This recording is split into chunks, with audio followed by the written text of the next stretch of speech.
straggle in, but we're going to go ahead and get started. So, Mike? No. Oh, I thought you wanted to say something. No.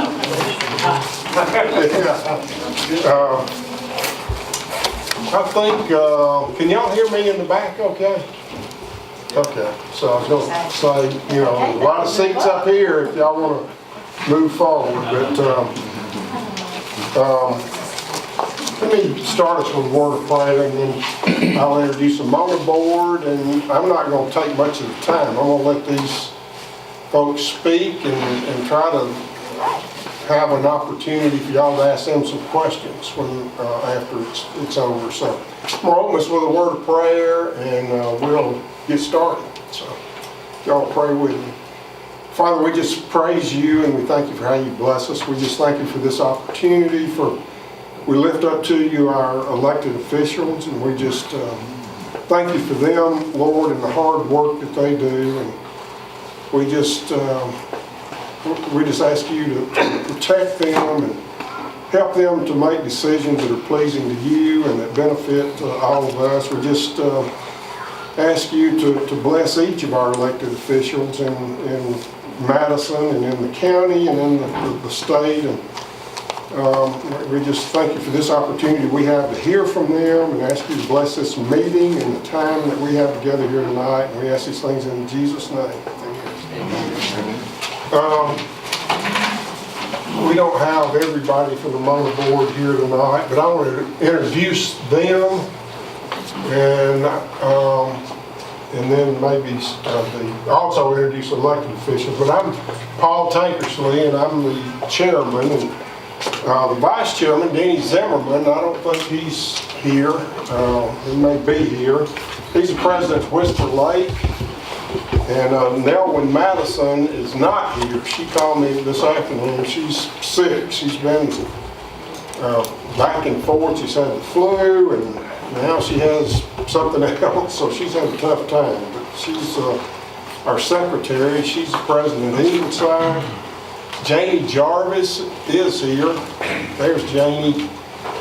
Janie's a past president of Calvert, you met, and she was just one of our regular Mona board members, but now Janie is the city rep on the Mona board, since she has a part full-time job with the city of Madison. So, and Michael McInnes, he's actually, many of you probably know Mike. He's probably about the only attorney around I know that specializes in neighborhood law, so many of your neighborhoods will probably use Mike. Alexis Burkhalter, she's a past president of Victoria Park, and she's not here. Kyle Smith, who's president of Windsor Hills.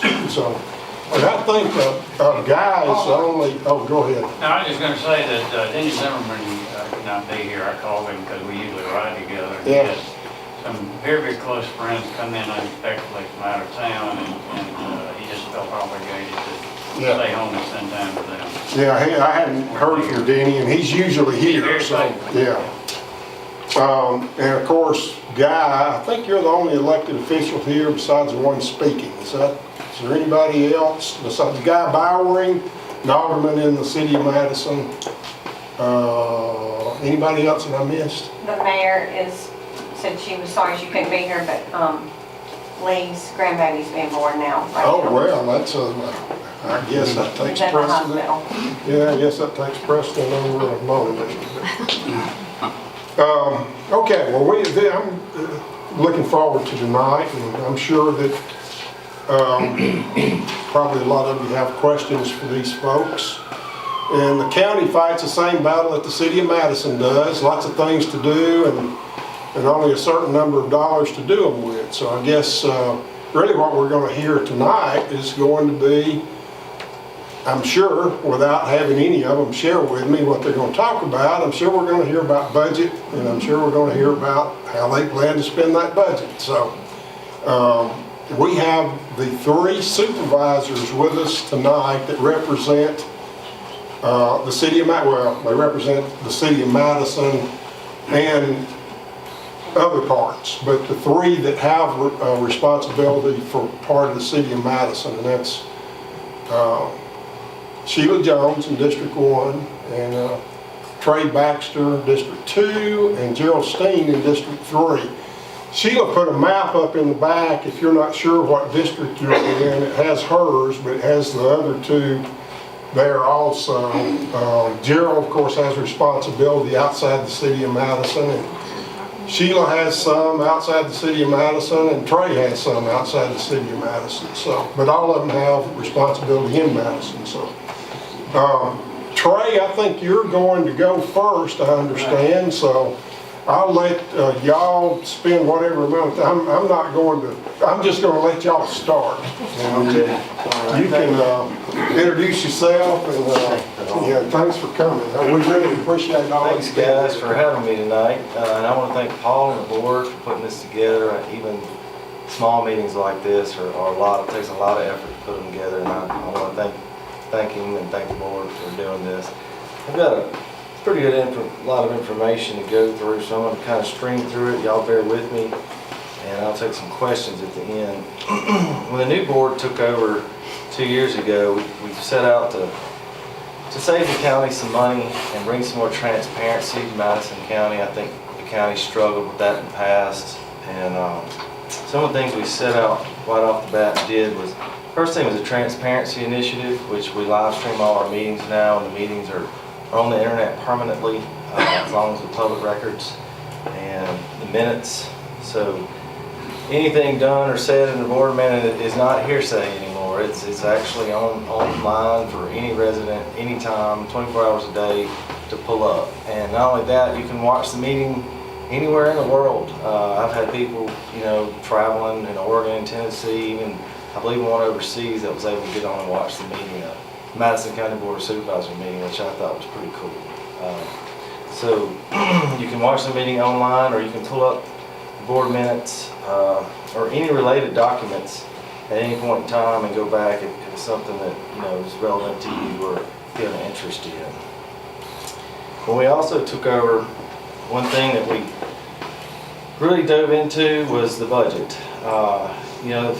Past years there's been a lot of talk about wasteful spending in the county, and to be honest, the new board, we tackled a great deal of what I consider wasteful spending, and we were able to privatize some of the whole departments of the county, one being trash collection. We had 23 employees in the trash department, and we privatized the whole department, and each and every employee was offered a job with the new company. It wasn't that they were just sent home, and regretfully, none of them took advantage of the opportunity. But that saved about $700,000 a year. And then we turned around and sold those trash trucks, and we had, I think, 5 or 6 trash trucks, and we were able to make about $500,000 off that. So that was a great savings for the county. We also privatized something as simple as house cleaning. We had 5 or 6 maids cleaning the buildings throughout the county every day. And it saved $130,000 a year by privatizing the house cleaning. And my personal opinion on government is, most of the time, if it's in the phone book, government doesn't need to be doing it. And I hate to say it, but most of the time we just can't do it as efficiently as private business here in the community can do it. And normally when we do something like that, we like to keep Madison County businesses in the county doing the work for us. So, and most of the house cleaners had their time in for their retirement. So, it was a decision that was hard to make, but we needed to make because we need money for other things like roads and bridges. We also brought in an internet company called GovEase, which now, instead of having the property tax sales on the steps of the courthouse, they're done on the internet. And thousands of more people are able to go in and every year and bid on the property tax delinquent sales, and that brings in an extra, well, the first year brought in an extra $218,000 for the county, which was, that's a huge amount of money for, really no skin off our back at all. They just completely took over the process, and it's been efficient, and it's been a smooth transition. Now, moving on into what I know most of you guys probably Where do can't, you go on the internet to find out property when tax. things are going, you know, like when the tax sales? You can go to the, Where do you go to find that? you can go to the Madison County website, go to, I guess it's a tax collector's site, and they'll have it listed on there when the auctions are coming up, or you can call the tax collector's office and find out, when they're gonna come up. Something that, we're transitioning into that we're really getting in full speed with this, and I know this is probably what most of you guys came to hear about, is the roads. We've got a lot of projects under design right now, about to go into construction. One being Bozeman Road, we're fixing to start widening Bozeman Road about 24 months. We're gonna break ground. It's gonna be 4-lane divided median from the reserve all the way to Highway 463. And just that short portion, that 1 mile portion is around $16 million.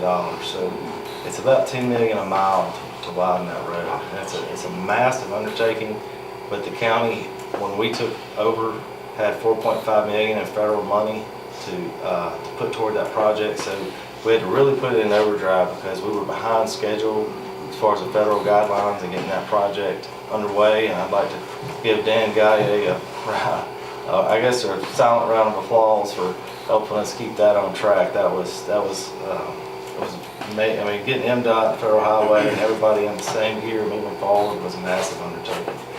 Putting a turn lane from Catlett to Stribling, or Stribling to Catlett Road. I know most of you guys in the city, but it's a county project. Put 2